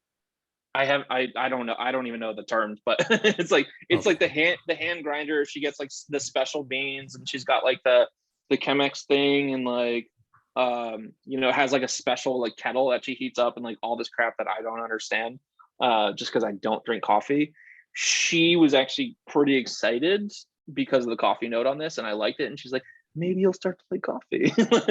And I was like, I don't think that's gonna happen, but yeah, absolutely amazing whiskey. I love it. This is the one people ask me about all the time. They're like, so what about Russell's 13, or when are we going to get more? When are we going to get more like accounts or be able to find it like retail? It's been out of stock in Southern California for quite a while. It's something that was a limited time offering that the response to it has just been so incredible. I'm revealing to you all that the plan is to get to the point where we can offer this as a maybe not year-round expression, but a yearly expression. And the issue why we don't have more of it and we weren't able to keep up with demand is there's not a whole lot of 13-year-old bourbon hanging out in the warehouse. We usually use it before it gets to 13. And I will also reveal to you that in Southern California, about 4 or 5 days ago, for the entire area of Southern California, we just got 10 more cases of Russell's Reserve bourbon, the 13-year. And there, I don't have a direct say in who gets it, but I do have the direct phone number to the person who does decide that. And so Vadim, please make note. Yeah. Like I'm happy to reveal like some of the on-premise, most of what my job is on-premise. If you guys are not familiar, that's bars and restaurants. Off-premise is a minority of my job, and I only know of one place that has it right now. That's not to say more won't get it, but the only place I know is Wine and Liquor Depot, which is in basically the Valley. So I believe they're just online sale right now, and even then we can only approve like 2 bottles. So on premise, if you're looking for a good pour, I will say that they have it at or at least approved at, you know, some of the places you'd expect, like 7 Grand, Redbird, Alexander's, you know, a few places like that. Jared? Yeah. I'm reading the chats. Michael just posted it. What is the MSRP on the 13? So it's I've seen it go for over $1,000. The first round, the MSRP was around the sub 100 range. You know, the around like $95 was the MSRP on our end, because of the high demand and like because it was really hard to get. I do believe that they're raising that a bit, but I cannot tell you for sure what that's going to be, because that's not really like, Let's I'm not say I trying went to to a retailer and they usually maybe went 10% above MSRP. Yeah, no, I'm not trying to be secretive at all. I honestly, I don't know, because it just hit Southern California again, and they had to adjust the numbers. And a lot of that does deal with some people that don't even have direct say with compart. You know, there's distribution side and, you know, suppliers and stuff like that. Unless they're marking it up like crazy, which is pretty common. I'm sure you all are aware of that. You should still be able to find it for around the $100, $110 range. if they're not Gotcha. marking it up a No, ton. Jared, we are all very, very familiar with the operations of Yeah, all the liquor stores. So please don't, you don't need to preface it, because yeah. we know I it. just have to We be very, live very it, we know it, clear. we hunted, we've tatered it. Not that we are all still tatering. Hopefully not, but You say catering? I don't know that term. catering. Tater is somebody that Jared that will sit outside of a liquor store or Costco, hours before they open to buy whatever allocated bottle that they can at MSRP and then flip it. Oh no, I don't do that kind of. I've never been involved with the secondary market myself because I'm very, of the same mindset of like, I don't have, nicer bottles or higher end spirits, to hoard them. That does me no good. It doesn't do anyone any good. The very first thing I do anytime someone like steps over, or comes into my home is I'm like, what do I have that's special that I can offer you? So. Mhm. And I mean, Agreed. there's some absolutely like, just because, this is recorded, so I don't want to mention the brand name, but I have some very, very pricey. So the Russell Reserve 13, Jared, 13 is fantastic. Thanks for all those inside spots to get it at too. Thanks. Of course. The what I noticed on the 13 is that it has a very sweet forward front, just right on the front palate. And it was surprising how little mid palate it had, and then just went right to the finish. And I was like, ooh, this is interesting, but I really, really liked it. Yeah, I feel like it's a very interesting, very unique bourbon. I don't think there's anything remotely like this that comes out of the distillery, like nothing that I've ever had, and I've had most of what, is made at that distillery, like even prior to this role, just as a bartender for many years. And there's nothing like this out there that's made by them. It's like, I cannot praise the Russell's 13 enough. And so I'm in the same boat with you, maybe not exactly the same boat, but like I'm in primarily the same boat with y'all with like, I would love to be able to get more of this myself, and hopefully I can very soon. I love, by the way, the Oscar Wilde background. So I will say that I really like the 13 was the first one of the bunch that had like nice tannins on the back end, which I really enjoyed. Yeah, A little bit of drying. But if you don't mind, I think we've gone through the slides. Do you mind if we go if we finish with the PowerPoint? Yeah, I want to take a quick photo. Absolutely. I didn't want to go like through too much of the yeah. We'll yeah. come back to that in just a second. But before everybody, if you don't mind, I'm going to just stop that.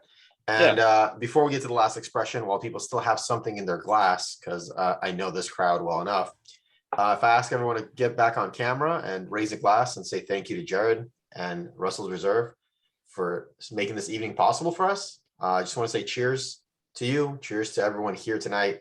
Thank you, everyone. None of this would be possible without you, both sides of the equation. So cheers, happy holidays. Cheers, everyone. Yeah. I want to say thank you to everyone as well, because as I mentioned, this is only the second one of these that I've done. And so you guys are helping me quite a bit to kind of find my groove. And so I hope it's been informative thus far. And please absolutely feel free to reach out to me with any, comments or questions, concerns, anything. Welcome to the market. We're going to do our best to make you feel welcome here. This is the first of many. If you're willing, we are too. Yeah, as I mentioned, when we got around to doing this, we have 25 people here and we have almost 30 on the wait list. So you and I are already in talks about doing a round two. And I know some of these people are going to want in on that as well, because can't hold them Jared, back. I tend to be one of the ones that will sort of kind of post on our group that, you can't kind of dilly-dally or kind of procrastinate on some of the more popular VTs, but I would just, around the holidays, I don't know what it was. I just kind of got distracted. I did not do what Amanda does, where she can multitask at 9:45 in the morning and get onto, Vadim's Eventbrite while she's cooking and then buy the tickets for her and her mother, Lori, and maybe Jackie. So who knows how many she's doing. I was 34 minutes it was 34 minutes after I think it launched, 10:34. It is already sold out. So I think I was on the wait list. I was number one on the wait list, I think. That's Yep, great. yep. I mean, Funny enough, a lot of the regulars, it literally, I don't know if anybody saw this. It was David, Jane, and John on the wait list. John Debney was also on the wait list. And just So we've been there. I would say that all of those people have attended over 100 of Vadim's virtual tastings. all right, well, good to know. I mean, as Vadim said, like, we've already been chatting just because I wasn't sure what the response was going to be, and so I want to do a follow-up one because I want to get everyone who was on the wait list, the chance to do it, and so we'll do this again soon, like whenever it works out, probably in the next, depending on the schedule, next few weeks rather, probably sometime in January, and kind of do like a round two to hit everyone who didn't have the opportunity for it. I just, I wanted to make sure people wanted to hear what I had to say. So It's a little and teaser. Jared- We'll do round two bigger and better. yeah. So, and I would ask, because you can do whatever you do, because I think this has been wonderful, and just doing a little bit of kind of background kind of homework on this, there is a lot that I think you bring to the table for a virtual tasting, and I think that there's, with your experience and your background, there's a lot that we could probably do with the deep dives. We like the geek out. We like to kind of go into obscure directions. So if you're willing and able, yeah, let's just have another party. Yeah, I mean, we could do more of this. It's the only kind of concern, and I would do other expressions too, like outside of the Russell's Reserve family, but part of that is the rare portfolio, because it is like the luxury and boutique brand. Rare, like Russell's Reserve is the only one where I know you guys tend to do 5 to 7 expressions or so. Most of them are kind of, because they're sort of one-offs, or Glen Grant is one where I've got technically 4 different expressions, but one of those 4 is a 60-year-old Scotch that runs for about $60,000. So We'll put it on David's tab. Can you get a bottle? I've not even tasted it. Okay. Well, We did Glen they're Grant earlier this year, actually, as well, with the brand ambassador. Robin? That was with Robin. Yeah, It was a fantastic tasting. Yeah. He's a great guy. He's super nice. Yeah. So I think we did. It cool. was like 6 expressions of that. Before we get to the surprise pour, everybody's excited to try it. I did a favorite expression of the night of the bourbons. You want to take a guess of what was the favorite? I mean, I'm just gonna say Russell's 13, but That was kind of a easy up pitch, but it actually surprisingly wasn't a landslide. Here is the answer. Here are the results. Let me share those. was the single barrel close? Yeah, Oh, so private. 11. See, I didn't get to try for the private barrel. the 13, and the private pick was 7, so 46 to 29%. And then the Yeah. single barrel bourbon was 4, so it's up Yeah. there. So 13 is great, but if you can find a single barrel pick without having to sell a kidney, you're right. They're right up there. Yeah, right. Yeah, I mean, I think bear in Jane mind, rigged it, so none of the rise won. bear in mind, obviously, like everyone, I think it goes without saying that a private barrel pick is going to be different every time you have it. Like it's not going to be the next one you have. You might be like, oh, well, maybe this is not my favorite. Yeah. Have you ever had Blanton's? Yeah. So it's like it's okay, and then I'm sorry, it's recording, and I shouldn't say the brand names, but I mean, whatever. I will say this, that they're known for being the first single barrel expression. This is kind of a low hanging fruit here, but does anyone know what the second? It took about 10 years for it to happen, but does anyone know what the second single barrel expression was?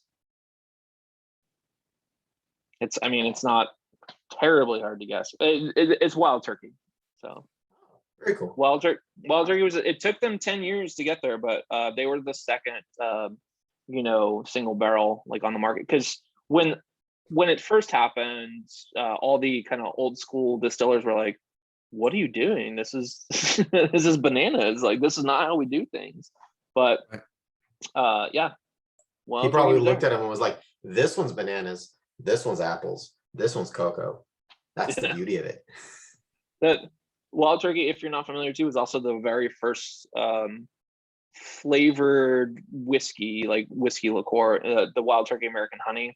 That was the first one that was available like on the American market, like from an American brand. Like Drambu's been around for a while as well, but like as far as like an American whiskey, that was like a flavor whiskey.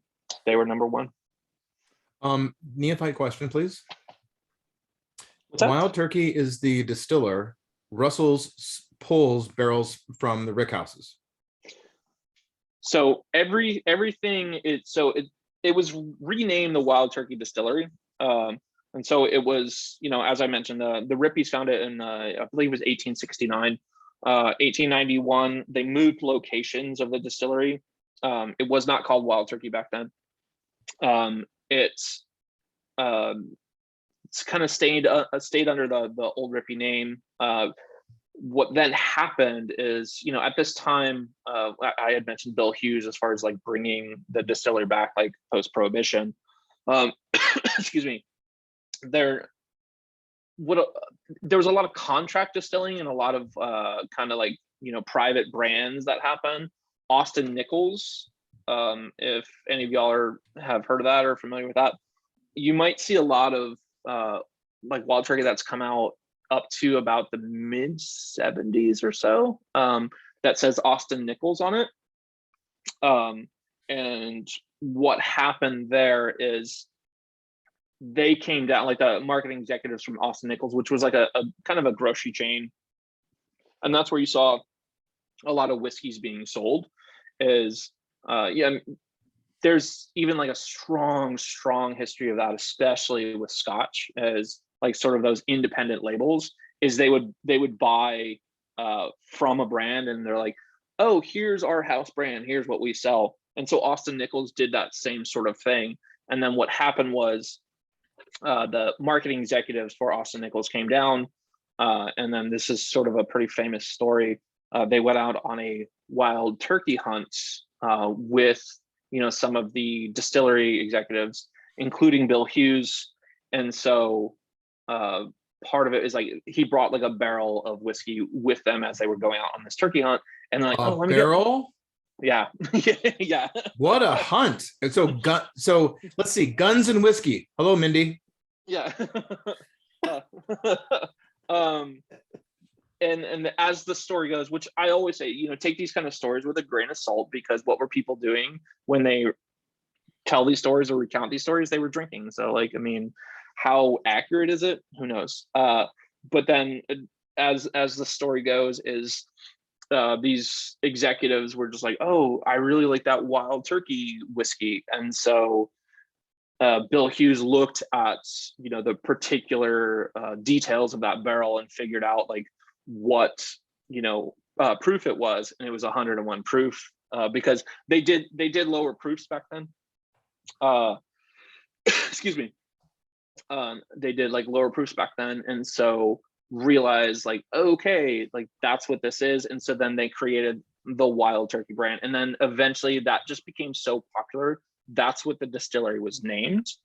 And so the name of the distillery itself is the, you know, it's the Wild Turkey Distillery, but everything that comes out of there is, you know, primarily it's Wild Turkey, but then there's also the Russells who do that, and then there's the Whiskey Barons, and, you know, there's I don't even know the details, but at one point there used to be some contract distilling. They don't do that anymore. I was just gonna go to like a Bardstown kind of model, but yeah, they don't sell to other brands any longer. Like that's something that happened a while ago. Some people, you know, kind of conjecture and theorize about that, but Vadim, I've had enough to drink that I could ask questions all night long, and I don't want to dominate this any further. So we have one more expression. Let's get to it. I know people are want to get to that, find out what the holiday surprise is. So let's get to that. So here, I'll share my screen again. Please do. All right, roll, and please.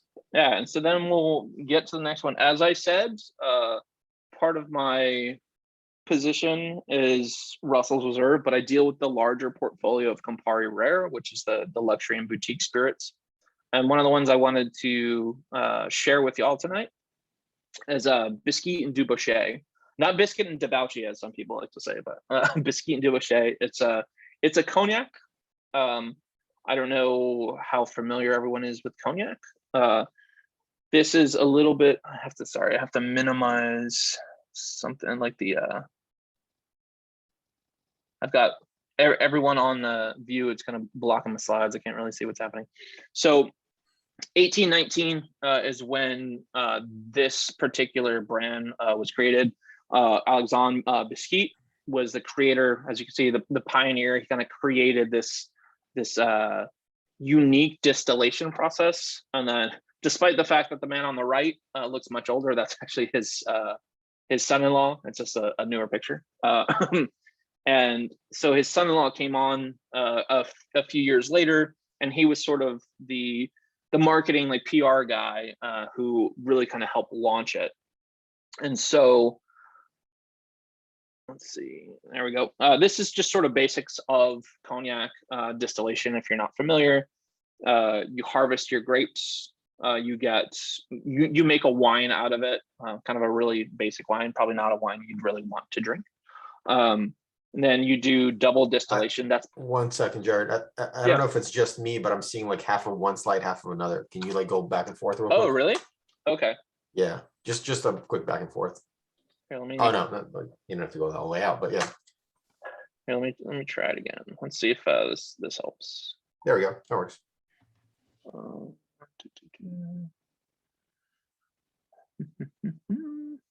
Sorry, I got.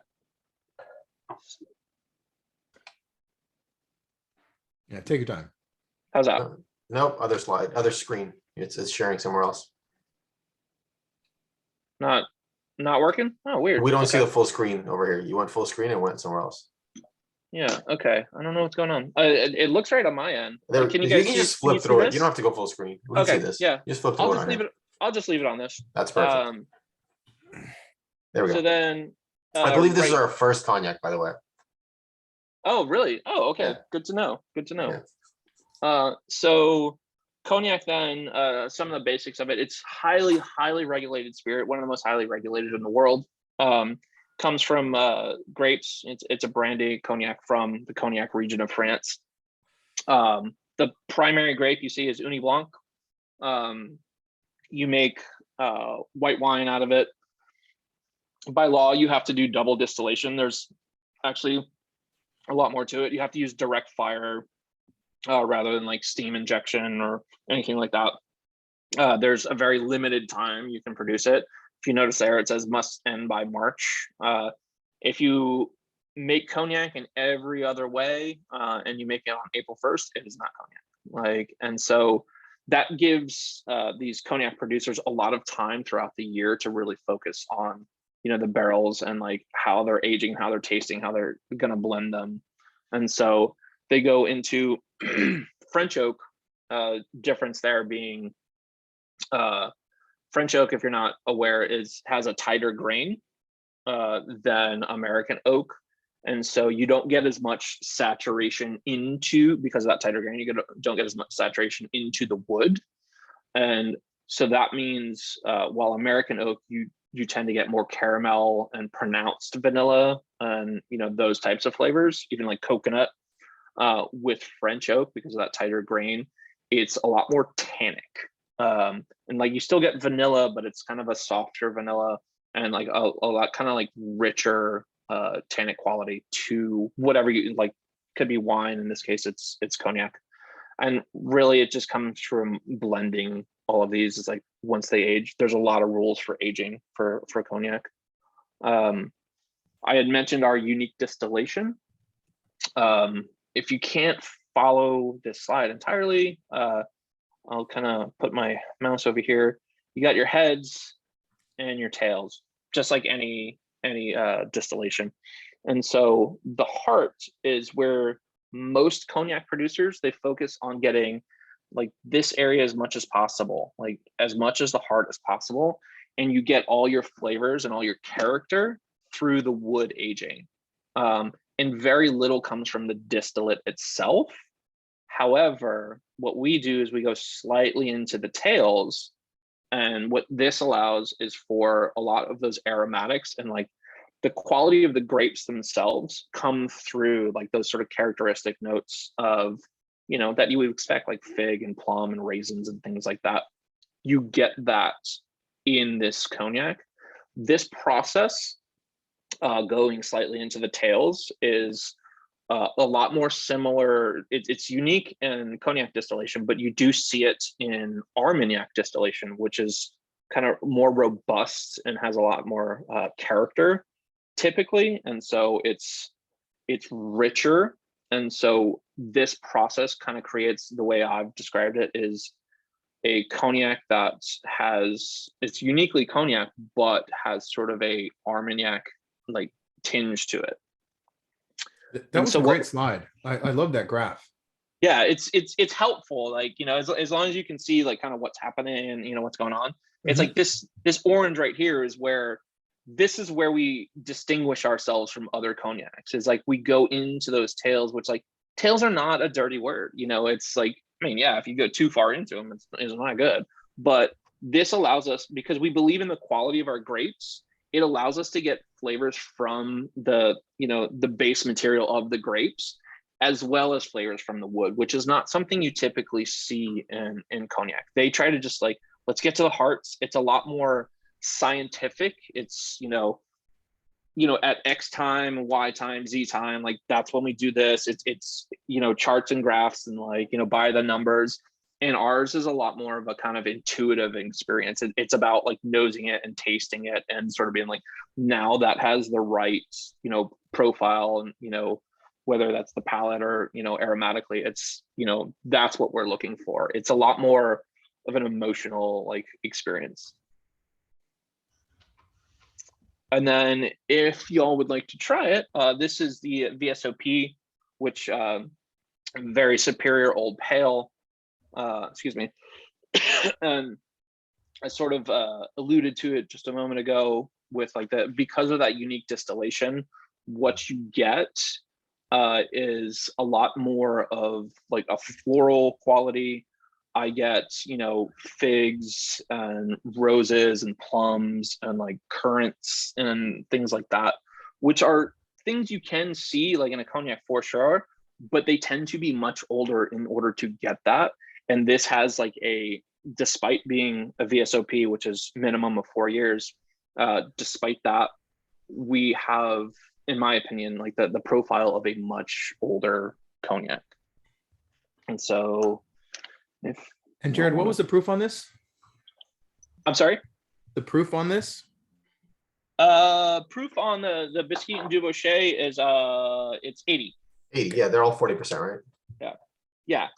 I mean, that's pretty standard for cognac. They don't tend to go like super high. You know, they still, I mean, for some of the Ordage and the XXO, like, you know, things like that, you'll see some of those like slightly higher proofs, but they tend to stay pretty consistently around the 80 proof range. They also don't, I mean, they don't barrel it that high, right? Even what's the cast strength of this, or does it go as high as, you know? So this, that's a great question, actually. I'll be perfectly frank with you. I don't know for sure what they put it in barrel at, but I will say that a pretty common practice within the cognac industry is, you know, it doesn't go in like super, super high proof, specifically because, as I mentioned, like French oak has a lot of tannins. And so if you put it in really high proof, you tend to get a lot more of a tannic quality and tannic structure to it. And so they do like a lower proof. There's also there's several kind of uniquely cognac processes that they do. Like there's, you know, sparing you like some of the actual more detailed like French terms, which I cannot, to be perfectly frank, totally pronounce, but they create in order to deal with like some of that lower proof, they vat and sort of rebarrel like several times, like over, much more so than you would see in pretty much like any American whiskey or Scotch, and really any type of whiskey. But that also kind of goes back to what I was talking about before, where, you know, they finished their distillation in March and they started again in November. So all those summer months, that's when they're really focusing on like, all right, let's put these in a vat and like put them back in a barrel. They also will take some cognac, like some lesser aged cognac, and then boil that down with some wood chips and like add sugar. And so at certain points, they will add some of that flavoring. I'm not saying that that's what Bisquit and Dubochet does, but that is a very, very common practice within the cognac production, the cognac industry. That's something very, very common. And you'll notice oftentimes cognac does have a bit of, like, I don't like to say sweet personally, but it's got, you know, because sweet, I think for a lot of people implies sugar. To me, it's more, it's honey, it's floral, it's caramel. It's like these richer like confectionery notes, and not just like, oh, this tastes like sugar, because it's not actually a bunch of sugar added. It's finding ways to add this other flavor to kind of balance everything out. And that comes from this art of like all those other months that they're figuring that stuff out, you know. And they've been doing this Bisquit and Dubochet is new to the US, pretty new to the US, but it's actually been around, as you saw from the previous slide, for over 200 years. And so it's, at one point, they were actually the #3 best-selling cognac in the world. And so it's hitting the US market, which has never been a super strong cognac market. It's something we're really excited to see what's going to happen here. Jared, I have a question. It's not a market yet. So what is the price point on this? So in like retail, I've seen it for, it's, you know, for the VSOP, I've seen it retail for around the $65 range. And there was a question in the chat about what's the difference between XO and VSOP.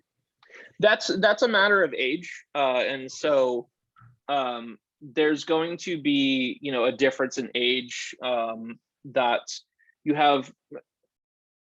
Some people get confused. It's like, because there's a VSOP, very superior old pale, and VS is just very special.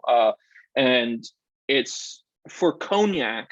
Some people confuse cognac and Armagnac. It does change a little bit. It's like 2 and 4. XO was 6 years. They just recently changed it to 10. Not Bisquit and Dubochet did, but the BNIC, the Bureau National Interprofessionnel de Cognac, pardon my horrible pronunciation, that's the trade body that deals with all the regulations of cognac, and like who's kind of like in charge, or what the rules and regulations are. The current vice president is actually Alexandre Gabriel, if you're familiar with him, from Pierre Ferrand and Plantation Rum. He's the vice president. And actually the outgoing vice president, or actually, excuse me, the outgoing president was he's not the master distiller, but basically he's the chef de cave. He's the man that kind of like deals with everything for Grand Marnier. Cool, thank you. Yeah. So I mean, we've sort of done question and answer, but anyone have any thoughts on this? I was saying, my palate's a little weird, like it's hit and miss, but with cognac, I always, when I drink it, if good, want to sit on a leather chair by a fire and smoke a cigar. Yeah. Like, I don't like heat. I don't smoke anymore, so I don't like those things, but I sniffed it and tasted it. And I was texting some of the guys in this room, I was like, cognac. So it hits it really well, like just right at that. And my wife's Greek, and in Crete they have raki, which is like grappa, you know, it's just like I'm familiar. Yeah. Fire. So I get that, but it's like the adult version. It's like, oh yeah, you take that fucking crazy fire water that you need to eat watermelon with afterwards on a hot Greek island day. But no, let's oak it out and sweeten it up, and it's pretty great. So I'm a big fan. Yeah, I mean, this stuff is, I think really, I have not tried the XO myself because it's actually not even available in Southern California yet. You can find the VSOP. It's not everywhere, but I have seen it in some smaller independent places. I've also seen it. So just based on where I live, if I had mentioned, I'll go to Total Wine sometimes. I go to the Total Wine in Pasadena, just because that's like a 20-minute drive for me and it's the closest one. I know for a fact that they have it there. So It may or may not be $61.99 at Total Wine, just depending on how you search the app. okay. And I see Total Wine has the VSOP and the XO. Do you not have a VS option? So there is a VS expression, but Mhm. it's not going to be something we're planning on bringing to the United States because, as I mentioned, they were the #3 best-selling cognac in the world at a certain point. And the VS especially has a huge presence in like Eastern Europe and Southeast Asia. So because there's just such a huge desire for it there Mhm. to like Makes sense. dilute the stock and send it to the US as well, they were just like, well, let's kind of like we're going to start with like the VSOP and the XO and just kind of go from there. And if they end up producing more, then we might see some down the line. Definitely. This was such a treat. Thank you for including this for us. Yeah, I mean, I'm happy to be able to introduce y'all to your first cognac. Well, maybe not introduce you to cognac, but be part of the first cognac tasting that you've had. Vadim, I feel that you're going to be ending the recording soon. So Jared, please stay around. I have other questions.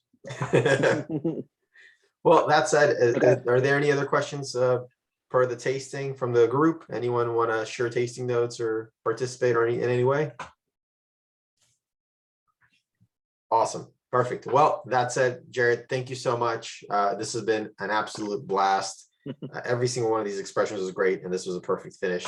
So cheers. Thank you very much. By no means am I kicking anyone out, but we're going to hit stop on the recording and just hang out and talk crap out of the brands that we can't do while recording. I don't really have anywhere to be, so. Perfect. Well, happy holidays, Merry Christmas, Happy New Year. Cheers, everyone. Thank you all for coming and participating. I really appreciate it. I hope it was good for y'all. It was. Sure. Thank you very much.